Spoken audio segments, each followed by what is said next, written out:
Over to narratives. All right, so we mentioned that regarding when we're talking about insurance and demographics and things like that, we can help fill in those blanks for you, help find that information. When it comes to your narrative, obviously we can't touch that, right? You can barely touch it with doing addendums and all the fun stuff that you have to do to make any changes. There's a couple things that I want you guys to focus on with this section. So the first one is this is a legal document, right? And so nothing to do with billing, but this is, you're going to be your memory in case you're ever called into court. Have any of you guys ever been called into court to testify on a run? Don't all raise your hands at once. But if you, a couple people. So the challenge is, and so in talking with, some of your peers over the last few days, we've heard people saying that, yeah, between the incident and when they were actually called into court, it was, a few months. Some people said it was like 3 years. We heard 7 years. We've heard up to 15 years because it was a criminal case and there's no statute of limitations there. So the challenge is that you guys are very, very busy. Whether it's with this job, whether you have multiple jobs, whether you're, parents, whatever it is, you've got a lot of things on your mind. And so to somebody going to you and saying, hey, last Monday you did 12 runs. Tell me every single detail that happened on run number 3. Are you going to remember every single little detail? Probably not. And it's not because you're not taking this seriously, or you're not, taking every patient run as important and you're not trying to do your job right or anything silly like that. It's just that all these little details are going to run together. So the first thing is that this is going to be your memory, right? CYA protocol. Make sure that you are covering your butt. So make sure you have your information in here so that if you are called into court, years and years later, this is going to be the best thing that you'll have to go off of. So the other component, and thinking more towards the insurance company, is who at the insurance company is actually looking at your report and determining if it should be paid or not. So this is the definition from Medicaid, so here in the state, and they say that it is going to be a prudent layperson who's going to be looking at your medical narrative and determining if it should be paid. So who or what is a prudent layperson? It is someone with average medical knowledge. So what we've encountered in our years of experience with dealing with these insurance companies, and nothing against anyone that works at an insurance company by any means, but what we're finding is that these are entry-level positions, they're typically low-paying positions, and they have extremely high turnover. And that's probably the most important part, because what that means is that because of this high turnover, they're not able to build up a really good base of healthcare knowledge. So they have a cheat sheet over here of what they're supposed to be looking for in your run, and then they've got your run over here, and they're just comparing and contrasting these little tiny points. And we'll give you a few examples here as we go through this, but it's, it's very challenging because, it's somebody that doesn't really know what you do looking at your report, and they don't even really know much about healthcare. So these are a few points that we like to bring up when we're talking about how to kind of bridge the gap of it all. The first one is, it sounds a little bit, dramatic, I guess. If it's not in the narrative, it does not exist to the insurance company. Now, they do have access to your entire report, absolutely. And some of the people who are reviewing your runs will look at the entire report. And what I mean by that is they'll check out the vitals and the flow chart. They'll see all this information other than just the narrative, and they'll, piece it all together. That's what we will do. We will always piece everything together before we, do any diagnosis or, do any coding or anything like that. But what we have seen with these really silly, unnecessary denials is because they're not looking at anything else. They're only focusing on the narrative. So that's where it's really important to just make sure you have a really good, solid narrative. Also, I will preface that with, we're going to talk about narrative versus vitals here in a little bit, because we also don't want you just repeating every single vital that you have. That is not the purpose of this. We just want to help you understand kind of the main key points that they're looking for in the narrative with the insurance company in order to make sure that it has enough so that you guys can get reimbursed and the patient's bill can also get taken care of. So it's supporting your choices, all that good stuff. But then the other component of how this is going to help us in writing a good report is you've heard paint the picture a million times, and you'll hear it a million more times in your career, but it is also helping us on the back end because it does allow us to code properly. So we're working with what's called the ICD-10 index. So we're coding your runs, obviously, so that they can be submitted into the insurance. And there's over 70,000 codes that they have in this index. So you can imagine how detailed these are. And if we don't have enough detail in your report, then we have to code it as unspecified, and that can be a challenge. And I'll tell you a little bit about that. But just so you can see how detailed these are, I know this is a little bit small, but these are real ICD-10 codes. So like food poisoning from potato salad left too long in the sun is a real medical code. Or like sucked into a jet engine. And then there's not even just that, there's also a code for sucked into a jet engine subsequent encounter, or like, problems in relationship with in-laws, or, things like that. It's bizarre ones. If you're ever extremely bored in life and you want to Google the, funniest ICD-10 codes, there's some wild ones out there. We know you're not going to see somebody struck by a sea lion on a regular basis, unfortunately. But what you will be seeing is stuff like this. All right, so here are 4 people who are all falling. And if you can see underneath here, they are all have different codes.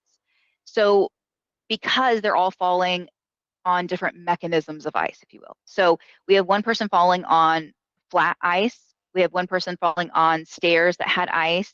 We have another person falling on different levels, not stairs, but different levels.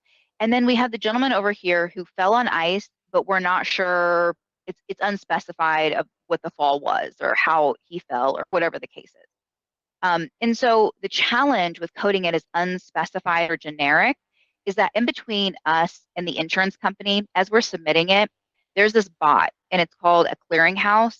And all it's going to do is it's going to scan through the run and pick out little things. And one of the things it's going to pick out is if it's coded as unspecified or generic, that coding is going to immediately deny it and kick it back.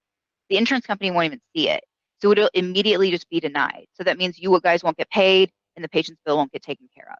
So where we see this a lot is with patients who are at nursing facilities, and you're called at 2 a.m. for abnormal labs or abnormal vitals. And so you're asking, you get there and you're like, okay, great. What are these abnormal vitals or abnormal labs? And then they say, I don't know, this isn't my patient. I don't know, I just on shift. I don't know, this isn't my floor, or whatever excuse they're going to give you for why they don't know what's going on with the patient. Now, we don't expect that you're going to get the exact vital or the exact lab every single time. And we also know that sometimes they're going to say this happened before you were even there. Maybe like, oh yeah, they had an extremely high fever. And then you get there and you're like, but their temperature is normal now. So, or whatever the case. So we understand that there's a lot of challenges that go into this. So Dustin, how do you suggest coping with this? Yeah, I mean, we don't need to have the specific numbers or values per se, but any detail that you can get. If you could tell us it's a hyperkalemic patient or they're hyperglycemic, maybe it's, bradycardic, tachycardic, those are the details that we need for those abnormal vitals or labs to be able to at least select a code for billing purposes. Yep. Yeah. So again, even if you guys can get any type of detail, even if the nurse is telling you, yeah, their, magnesium's high or low or whatever the case is, that's really helpful. Yep. We have a hand raised. Aaron? Yeah, if they're telling us that, but they don't actually have any of the labs, is it okay if that goes in quotes as the facility advised? And Yeah, it's that's fine. a valid Absolutely. explanation for it? Because Yep. sometimes that's really all we get. Yeah, that's perfectly fine. Yep. And we totally understand that. So yeah, absolutely. Putting in quotes like, picking up, we were called for whatever, the abnormal vitals, arrived on scene, and then the, nurse said that they had whatever, extremely high, blood pressure, but, and then during our assessment of the patient, da, da, da, da, da. So either way, but yeah, just making sure that you're putting those things in quotes because it does help, because then at least it allows us to code it as something as opposed to just an unspecified abnormal vital or abnormal lab. because then if it is that, you guys aren't getting reimbursed for that 2 a.m. run. And then the patient who honestly probably didn't want to be transported in the first place is now stuck with that bill because the nursing home is not going to be paying for that. So then unfortunately the patients are responsible. So we don't want that to happen either. But good questions, guys. All right, so getting into narrative necessities. So a few things just to keep in mind. Again, this is a professional legal document, so you guys know that you're only going to be writing observations. You're not going to be writing any opinions in here. So please just make sure that you are always, putting observational things. Also making sure that as you're going through and writing your report, you're watching your tone when it comes to the narrative. We work with the National Academy of Ambulance Compliance, which I know your previous billing company or the ladies who do the billing help with it now. They go through all of that as well and have all of those trainings. And so one of the things that they've brought up is that there have been some legal challenges coming down the pike for issues with tone in narratives. So when we were talking with one of the classes earlier in the week, someone was like, well, how do we watch this? And then Dustin, you had a really great way of saying, what was your saying that you said? How did you say it? Don't take your frustrations out on your narrative. Just keep it objective. Yeah. So we understand that sometimes you are going to be so annoyed. This is the 8th time you've seen this person in 2 days or whatever the case is. We understand that. But vent those with your partner later after. I write in all caps. I hope the reader thinks I am screaming. Yeah, they will.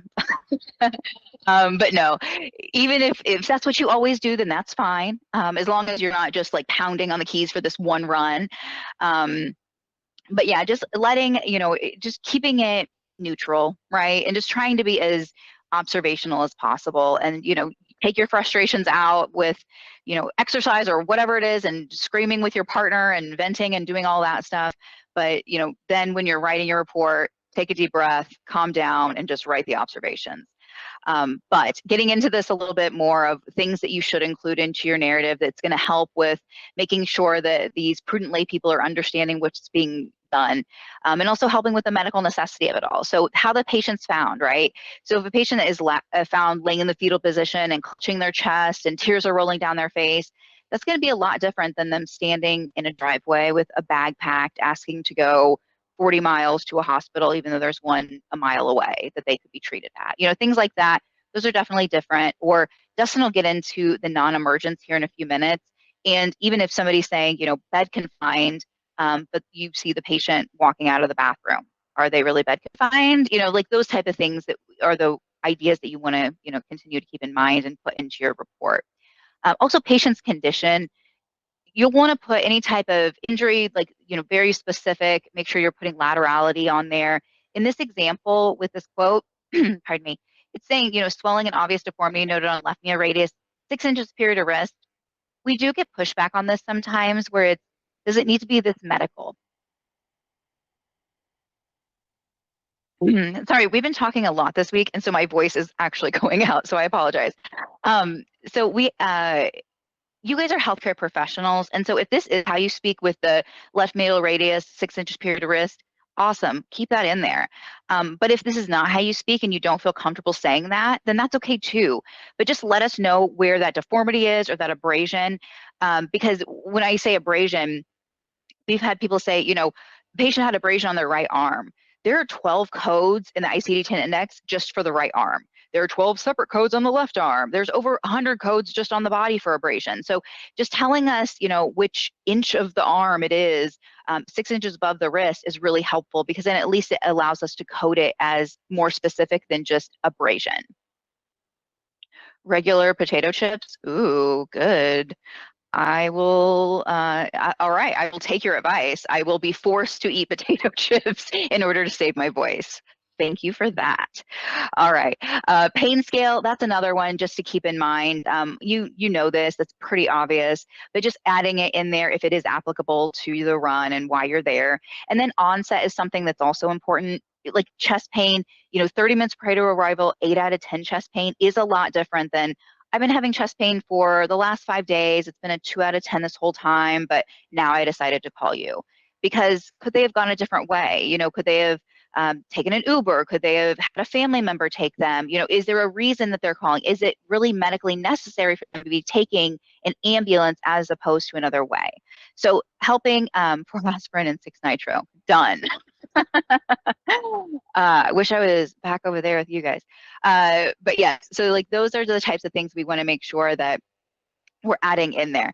The other thing is, again, going back to observations with all of this, if you do have somebody telling you, you know, I'm having 10 out of 10 pain in my right hand and I'm having difficulty breathing and that's why I need to go to the hospital, but you observe them holding a phone in, yeah, I know. That's what everyone was saying. I know, this is the last class and then we will not bring any more negativity to you guys. But, you know, adding that, you know, and then, you know, so you see the patient holding a phone in the hand that they're maybe having that 10 out of 10 pain in. Okay, Matt. Sorry, I need to stop looking at the chat while I'm trying to talk as well because I'm just getting distracted. I'll let Dustin handle it.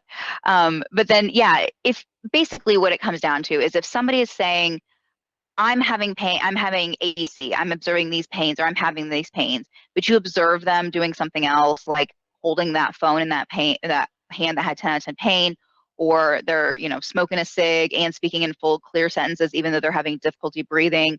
Those are the types of things you'll want to say, patient states ABC, observed XYZ.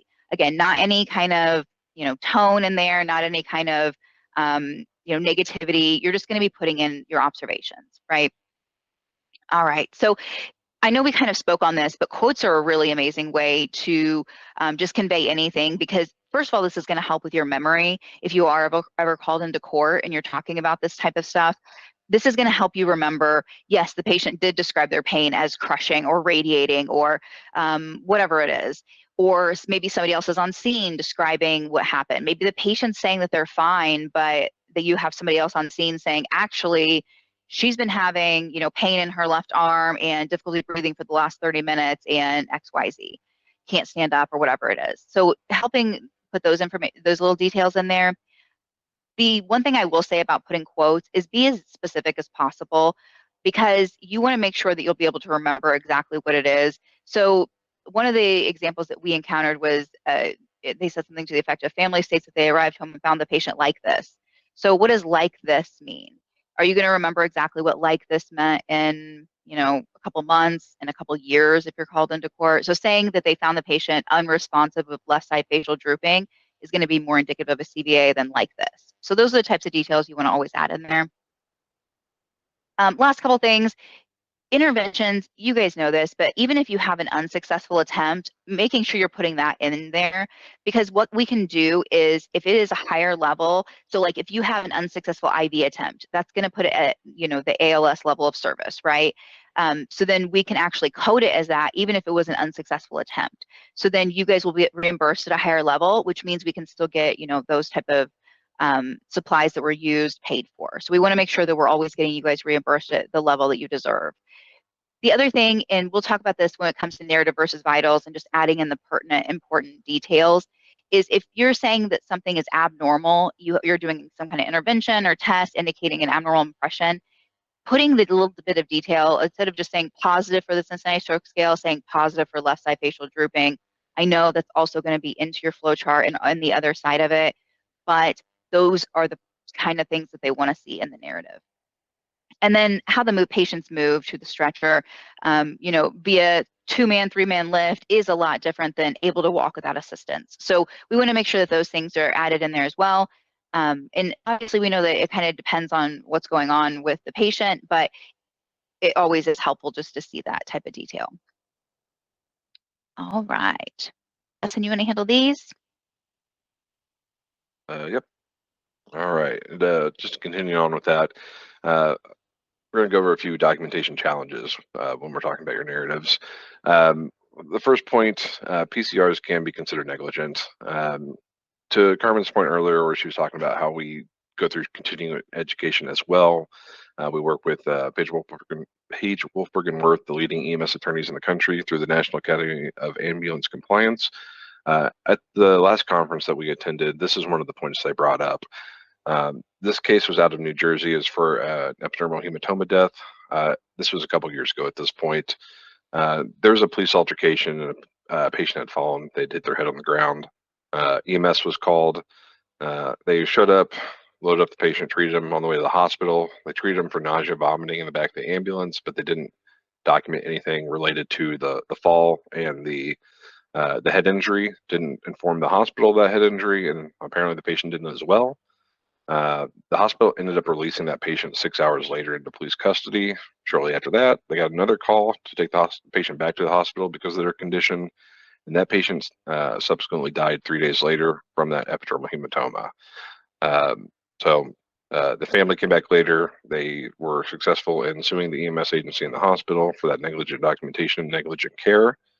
So the moral of the story is, make sure you're always putting in all those pertinent details, making sure you have all that information that's necessary for the next provider in line to, appropriately treat that patient. And if it is a situation where maybe you forgot to put something in there that was, pertinent or necessary, make sure you're doing an addendum. Follow your protocols, however you're supposed to be, doing that and documenting those addendums. But then also make sure you're getting that information over to that next provider in line. It's not enough just to add that additional detail for your purposes.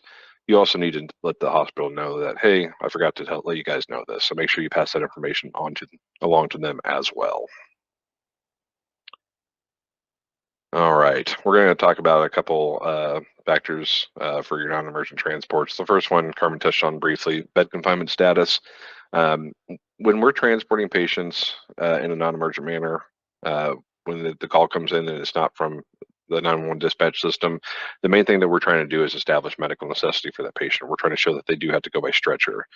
One of those factors is bed confinement status. Now, this isn't the only factor that contributes to medical necessity, and the patient may not be bed confined, but they may still need to go by stretcher. That's fine, but this is a big component. So for a patient to be considered bed confined, they have to be able to, or unable to get up from the bed without assistance, unable to ambulate, and unable to sit in a chair or wheelchair. All three of these criteria have to be met before that patient is considered bed confined. So again, to that point in Carmen's example, if you, let's say you receive a call to go pick up a patient from a hospital room and take them to another hospital or back to the residence or something to that effect, you have your PCS form, it says patient's bed confined, and then you walk into the room and you observe the patient walking out of the bathroom in their hospital room. They're probably not bed confined at that point. Maybe it's more appropriate for them to go by a wheelchair van or some other form of transportation. So, just make sure you're, detailing those observations. Make sure you're recording that information so that we can make those necessary determinations on how we need to build those runs. But also on that last point of unable to sit in a chair or wheelchair, I'm sure everybody at some point has picked up a patient at a nursing home and maybe they staged that patient in a chair or wheelchair before your arrival. And maybe that patient is slumped over in the chair. Maybe they shouldn't have been put in that chair in the first place. Maybe they don't have trunk control and they shouldn't be sitting in that chair at all. Be a little bit lenient here. If it doesn't look like they should be in a wheelchair and they're just staged for your convenience, they may still be bed confined. So just wanted to point that out. All right, and then going into the medical necessity, as again, bed confinement is one main component of medical necessity. Medical necessity is established when a patient's condition is such that any other method of transportation is contraindicated. Basically, if you arrive on scene and you observe the patient, and you assess that patient, and you determine that if they don't go to the hospital by stretcher or to whatever destination by stretcher, it would be detrimental to their health, they're probably going to meet medical necessity. You just got to make sure that you document that detail in your narrative, showing why they require that stretcher transport. Carmen had touched on things like how the patient's found or how the patient's moved. Sitting upright is a lot different than, Fowler's, semi-Fowler's, prone. How they're moved. If they're able to, stand and pivot, that's a lot different than having a 3-person sheet lift. All those details matter when we're trying to establish that medical necessity. So just make sure you're providing all that detailed information so that we can make that determination and then we can build that appropriately. The next part of this is when it comes to medical necessity, it's not for you to prove. Don't feel like you need to make your documentation meet medical necessity. We'll make that determination on our end. There are times when there's absolutely no reason you're transporting a patient to the hospital or to whatever destination. We get that. It does happen. It's part of the business. Sometimes those claims will be denied by Medicare, and we may have to pay or bill the patient directly and have them pay for those transports. That's just part of the business. Don't feel like you need to make that documentation meet medical necessity or stretch it to meet medical necessity. We'll make that determination. Just put what you're seeing, what your observations are.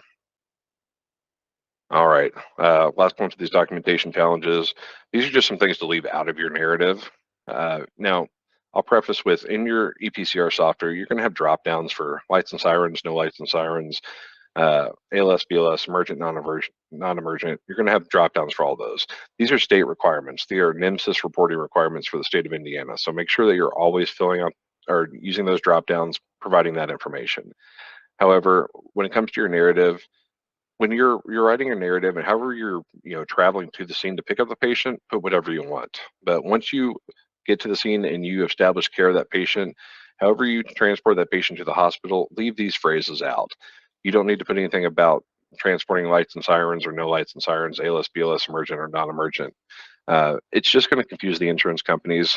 For example, let's say you pick up a patient and you had to do some sort of ALS procedure to stabilize the patient. However, they were fine after you did that procedure.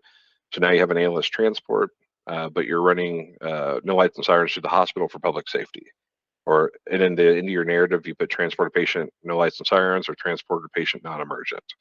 What's going to happen is that insurance company is going to get that claim. They're going to read your narrative. They're going to say, why are you billing us at the ALS emergent level of service when you're saying it was non-emergent or no lights and sirens? This should be ALS non-emergent, which is a lower reimbursement rate. So again, they see these terms in a different manner for billing purposes, and it just confuses them. It's just easier to leave these things out of the narrative. They're already going to be on your run report. You've already met your requirements.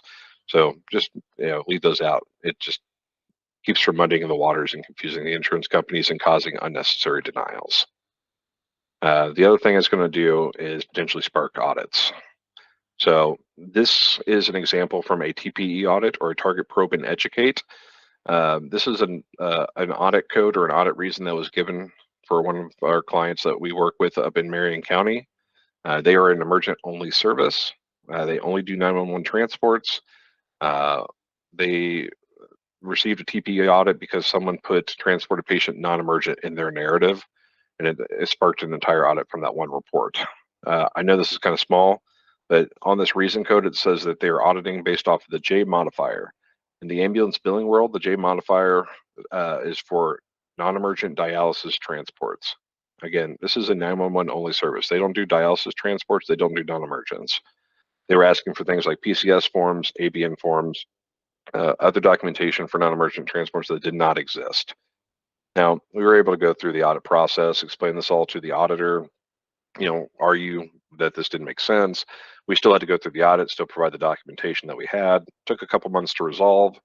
Everything was fine in the end, but it's just easier to avoid silly things like this from happening if we just leave those phrases out. I know it seems silly, but it's just things that the insurance company gets stuck on. So just make sure that we're staying away from those phrases in the narrative if possible. And I know a couple questions had come up in the last few classes about, why, if we're, saying emergent versus non-emergent and things like that. Just keep in mind that when we're speaking in EMS language, billing is a totally different language. And so they see emergent and non-emergent as a totally different thing than what we're saying it as. So we know, like Dustin said, non-emergent could just mean no lights and sirens or public safety. That's it. But they're seeing it as a different level of service, a different pay rate, a different this, a different that, a different coding. That's the way that they see it. So it's just different languages. So just keep that in mind. The other thing is with this department that he was mentioning. So he mentioned it was a large department. They do 300 runs on average a day. And it was one person who said transported non-emergent. And that was what sparked this entire audit. So just keep this in mind that when we're talking about that prudent layperson having a cheat sheet over here and then your run report over here and comparing and contrasting, those are some of the words and phrases they're looking for, like non-emergent, lights and sirens, no lights and sirens, ALS, BLS, all that stuff. So just keep it in your drop downs, and forget about the rest of it. All right. Any questions, thoughts, concerns with those? All right, really quickly, narrative versus vital. So I know I said that we were going to discuss this. So over here, you're obviously going to continue to do all of your drop downs just the same way we were just talking about, you know, the lights and sirens and no lights and sirens, ALS, BLS, emergent, non-emergent. And all of these drop downs are for state regulation. We know that with NMSIS 3.5, you've had 100 or more, you know, that have been added in here for all your dispositions and all that fun stuff. So, but that is how, you know, your directors and chiefs and the state and federally, that's how they're going to pull data, because it's a lot easier to pull data that way than it is from the narrative. But like we've said, if it's not in the narrative, it does not exist to the insurance company. So it's how do we bridge that gap without just duplicating everything? Because you don't want to write a 5-page report, and truthfully, we don't want to read a 5-page report every single time. So we don't want that to happen. So how do we get around this? So what we'll say about duplication is a good narrative will help support, expand on, and clearly describe the vitals, not just repeat them. So what I mean by this is going back to that prudent layperson is you can't, I guess, assume that the reader is going to understand how the data elements are correlated. So they may not understand that, okay, you find a patient and they, you know, you do your assessment and they have a blood glucose of 40, so you're going to administer D50. They may not even understand how a blood glucose of 40 and D50 correlate or what it would do. They truly don't necessarily understand that. So it's really helping tell the story of what's going on. But repeating or reinforcing information is only necessary if additional context is needed. So what I mean by that is, yes, you know, the blood glucose of 40, that's abnormal. So then obviously you're going to administer D50, and that's going to be, you know, your intervention, and then you're going to, you know, put your outcomes and all that fun stuff. But if you're doing all of your other vitals and your drop downs and everything in your flow chart, and they're within normal limits, like heart rate, SpO2, anything like that that's within normal limits at that time, keep them over into the vitals. You don't have to pull them over. If you want to, you can, but you don't have to. There's no reason for it. It's unnecessary. And if anything, what we've seen is that it actually can put you a little bit more risk if you're just duplicating within normal limit vitals again and again and again. Because if you are duplicating all these little vitals, if you have one number different over in your flow chart versus what's in your narrative, even if they're within normal limits, if you're called into court, you could be discredited just from those two numbers being off. So we don't want that to happen. So just, you know, helping protect yourself. And then it also doesn't, you know, gets you off the hook for having to just duplicate a bunch of information. So really, it's just about pulling over the most pertinent information. Dustin, what do you have to say about this one? I like to give the example, think about writing a book report back in high school. You create an outline, your vitals, flow charts, your treatments, your assessments. All that information is going to be the outline to your book report, and then your narrative is going to be the final report. Not everything's going to make it into your narrative, just the pertinent details, the main points, why you're there, what you're doing to the patient, and how you're transporting them to the hospital. You know, just tell that story, and you should be good. Absolutely. All right, any questions with that one? All right. All right. Moving on to chief complaints. CMS, or Centers for Medicare and Medicaid Services, have come out in recent years to discuss the chief complaint. What they say is it's usually the patient's primary problem and what they're telling you, but maybe not always in their own words, or maybe they can't accurately tell you what's wrong with them at the time of service. That doesn't mean they don't have a chief complaint. That just means that you may have to infer a reason. And we'll talk about that here in a second, but first let's go through the rest of this. No longer should you use none voice, no complaints. When it comes to the chief complaint, just make sure you're using that medical reason. Now, we understand, again, there are times when there's no reason you're taking a patient to the hospital. It feels like they're treating you as a taxi service. If you don't have a medical reason for the transport, you can still put no complaint. That's fine. It may not be medical necessity, and it may be the patient's responsibility to pay. It's just the nature of the business. Again, that happens from time to time. So that is fine, but as long as you have a medical reason, try to use it. That field cannot be left blank. It is a NMSIS reporting requirement, so make sure that you always have something in that field. And it cannot be why the patient was in the hospital previously or related to past conditions or issues. that just means don't use a history item for that patient unless it's relevant for that transport. Now, with all that being said, 99% of the time, it's going to be what the patient tells you. A few caveats. Let's say you have a patient under the influence of drugs or alcohol. They're flailing around on the ground saying, I'm fine, leave me alone, I don't want to go. But you know you have to take them because of their condition. You're not going to put no complaint because they said they're fine, right? Obviously not. You're going to use altered mental status or something to that effect. That's all this means. They couldn't accurately tell you what's wrong with them. Doesn't mean there's not a chief complaint. Same thing for an unconscious patient. They can't tell you they're unconscious, but you could potentially use that as your chief complaint instead of leaving it blank. So just keep those things in mind. Try to use those medical reasons and only use no complaint if absolutely necessary. All right, closer to appropriate facility. This is a Medicare only rule. So this only affects that demographic of 65 and older. This does not affect Medicaid patients, commercial payers, self-pay patients. This is only for those Medicare patients. Medicare states that a patient has to be transported to the closest appropriate facility. They define that as a facility that is able to treat the patient, has a bed available, and the required staff. They also consider something called the locality rule.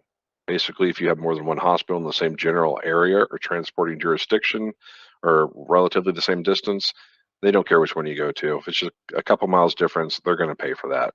This only comes into play when it's the patient's choice. They want to go to a further facility than one that was closer that could have treated them. So for example, let's say you pick up a patient 1 mile away from Hospital A. Hospital A could treat that patient. However, that patient doesn't like Hospital A and wants to go to Hospital B. That's 10 miles further. Medicare is going to pay for the 1 mile to Hospital A, but that additional 10 miles that you're traveling to take that patient to Hospital B, that will become patient responsibility. Now, if you have a medical reason for the transport and a medical reason you're going to a further facility, Medicare is going to cover it. This is just for when the patient, the family, or the physician wants the patient to go further than they actually need to. If you're going to a further facility because you need a cath lab and the closest cath lab is, you have to pass another hospital to get to the closest hospital with one, that's fine, as long as you have that medical reason. If a hospital's on diversion and you have to go to a further hospital, that's fine. Just document these things. Whatever the case may be. If you have to go to a specialty center, like let's say you have a burn patient and you have to go to the nearest burn unit, but it's 20 miles further than the hospital that's 5 miles down the road, they don't have a burn unit, you're going to be fine as long as you're documenting that you have that medical reason you're going to that further facility.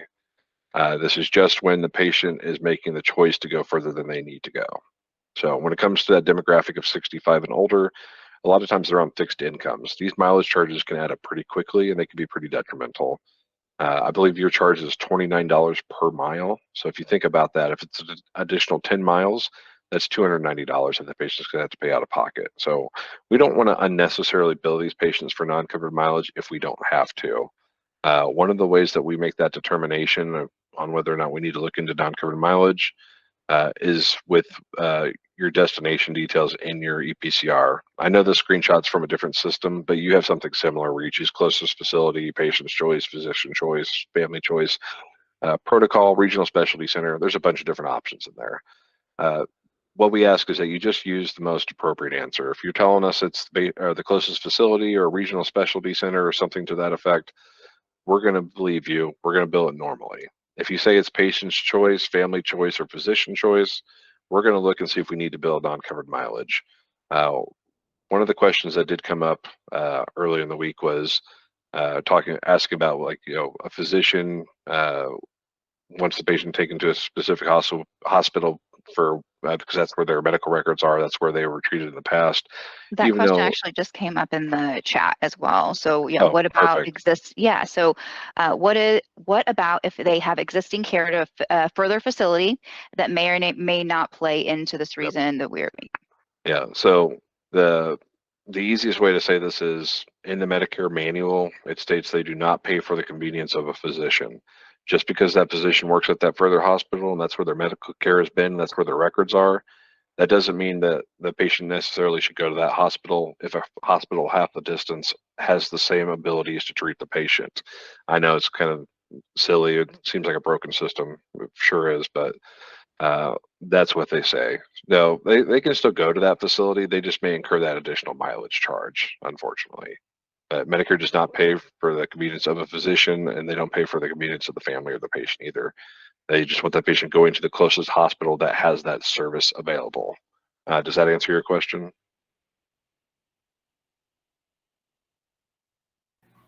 Yes, it answers the question, or what answer you can get to that question. Yeah, it's not ideal by any means. And yeah, obviously we want to fight against it. But No. again, they're the ones who make the rules, and they do hold the gold, and they just change it up willy-nilly. So this is one of the things that they are able to say. We had a hand raise as well.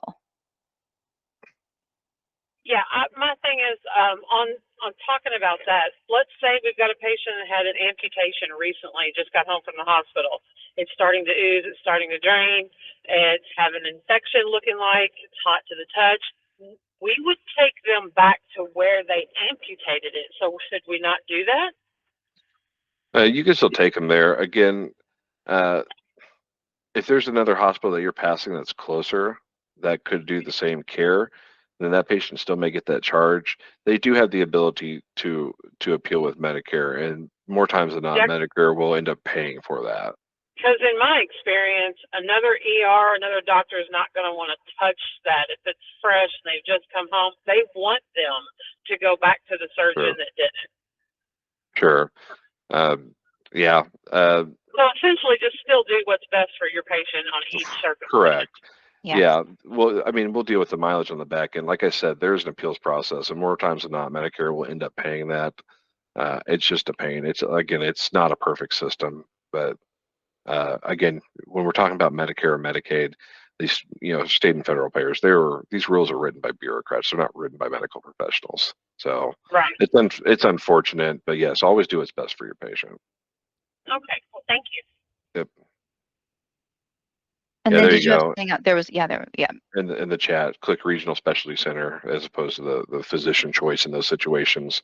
If you're telling us that you're going there for a specific reason and you're not just saying it's the physician's choice, we'll bill it normally.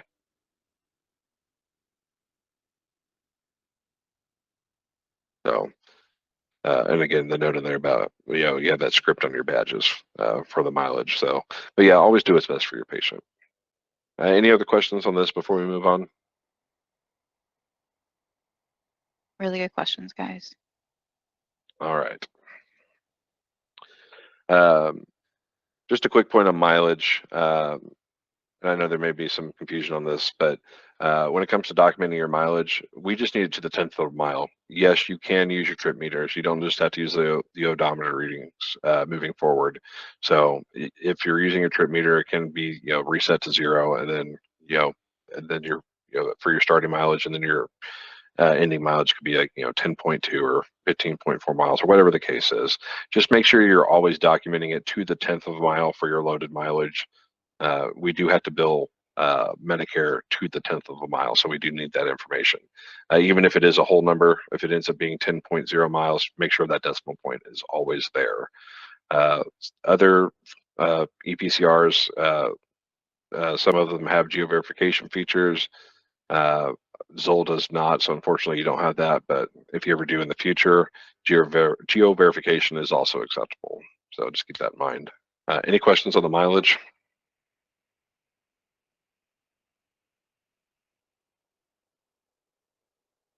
All right. Perfect.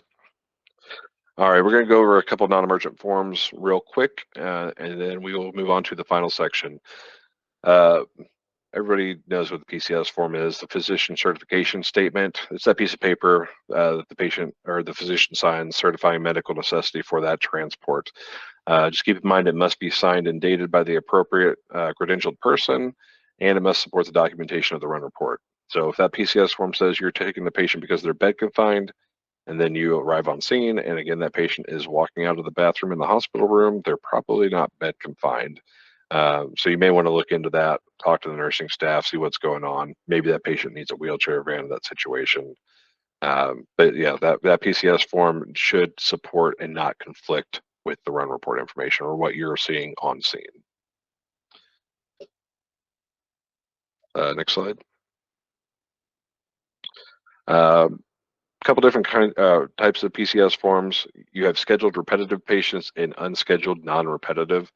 If it is scheduled repetitive, that's like our dialysis transports, our wound care transports, where the patient may be going multiple times a week.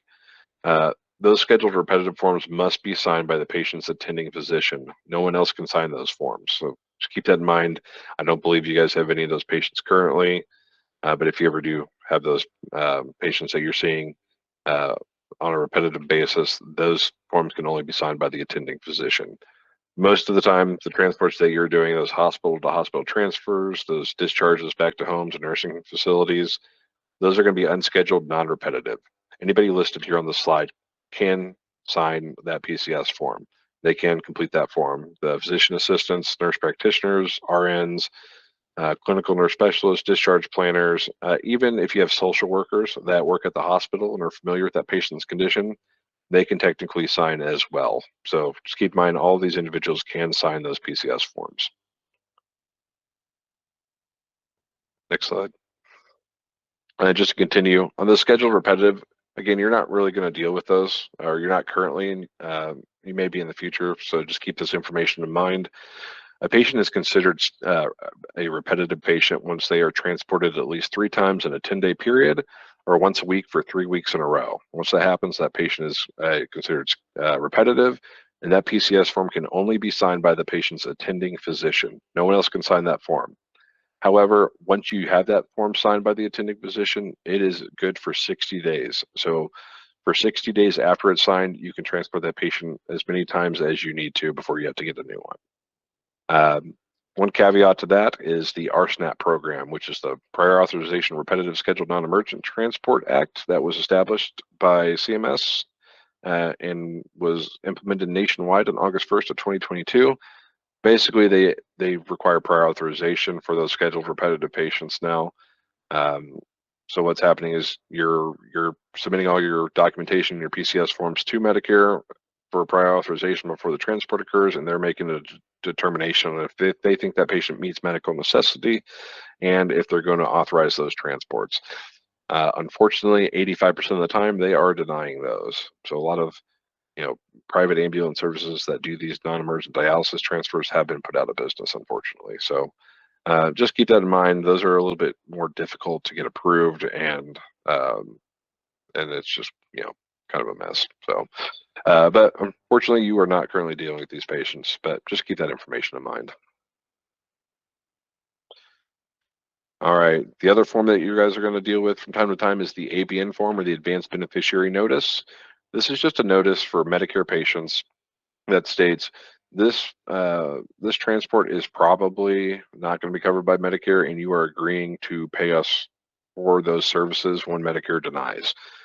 There are very few instances where this form is actually required, but it can be used as supplemental documentation when runs don't meet medical necessity. However, not required, it is still supplemental documentation that can be helpful. So I don't believe you guys handle these for the most part, but when you do receive these from the hospital, just keep that in mind. Keep that documentation on hand, just in case you need it.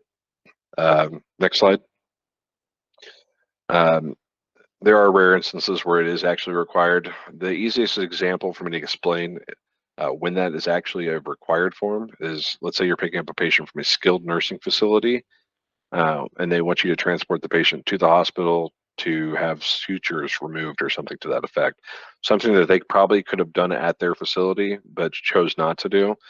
Medicare is going to say that that could be more economically performed at the skilled nursing facility, and they shouldn't have been transported. So even though that is technically a covered transport going from a skilled nursing facility to a hospital, they shouldn't have been transported because the skilled nursing facility should have already been responsible for doing that procedure.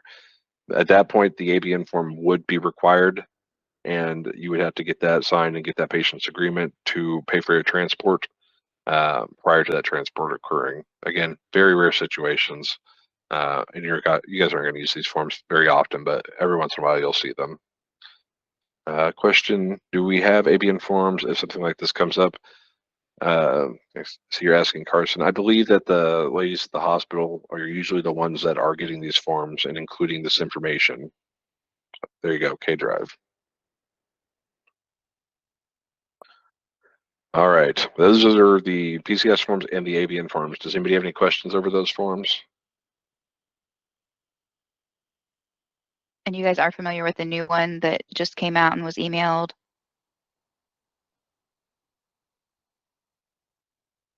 Perfect. Yep. As long as someone that understands the forms and who's filling those out and doing those properly, then you should be good to go. And then yes, that new PCS form did go out a couple days ago. So does anybody have any questions on the new form? One question that did pop up at the very top section where you fill out the patient's information, one of the questions asks if the patient is in a Part A stay or not. That question is only applicable if you're picking up a patient from a skilled nursing facility, and they should know that answer. If a patient is in a Part A stay at a skilled nursing facility, that means that Medicare basically gave them a big chunk of money and said, you deal with all of their medical care, so we don't have to. If they're in a Part A stay, we would technically bill the nursing facility and not Medicare for their transport. So the only time you'd ever have to worry about asking yes or no on that question is if you were at a skilled nursing facility and that patient that you're picking up that patient at, and they should have that answer for you. So any other questions before we move on? The point that was just put into the chat, make sure that you are looking at that PCS form before transporting the patient. They should not be giving you any pushback on correcting it. The person that signed it has to be the one that corrects it. So if you do have any pushback and somebody is saying that, it's that it's not correct, something's wrong with it, it needs to be the person who did sign it that needs to be changing it. Nobody else can change that. And if that person's not around, then someone else, like another RN, needs to create a new one and then needs to make another copy so that they have it at their facility, and then you can take one with you as well. So please, I know that's going to be fun if that happens, but they've all been, from my understanding, told that this is the situation, and so they will be easy to be working with. So fingers crossed. All right, any other questions, thoughts, or concerns with this section? All right, perfect. Moving